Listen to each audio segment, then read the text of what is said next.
Here's the thing, Mike. Here's the brutal fact or belief I have anyway.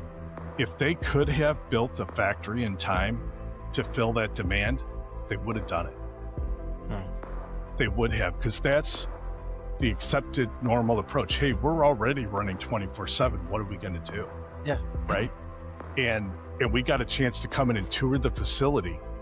They hired us to do a 3-week study to say, can you fit enough equipment in your current factory to get the throughput? To your point, we started on Monday. On Tuesday, we went back to the CEO. We said to her, forget the study, give us 8 weeks. Yeah. And 8 weeks later, we had not only filled all their demand, the 40% extra, but we went from a 7 to a 5-day work week. Incredible, right? It seems impossible. It seems like magic. But what it was a systemic walkthrough of their process backwards, starting from the end. What pace do we need to run to get that 40% extra?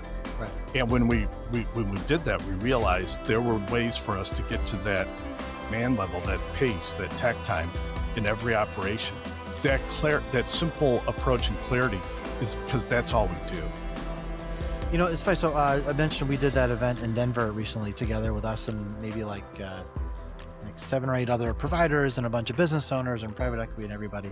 And I was having a conversation with someone about when you're looking out to try to maximize your value in 5 years, if you have a grandma's house syndrome, what's going to happen is you're going to invest in that warehouse and eat away your EBITDA, and you're going to leave all this money on the table that if you just had that curious moment now, the degree to which you can grow is greater, the risk is lower, and your outcome at the end is so much higher.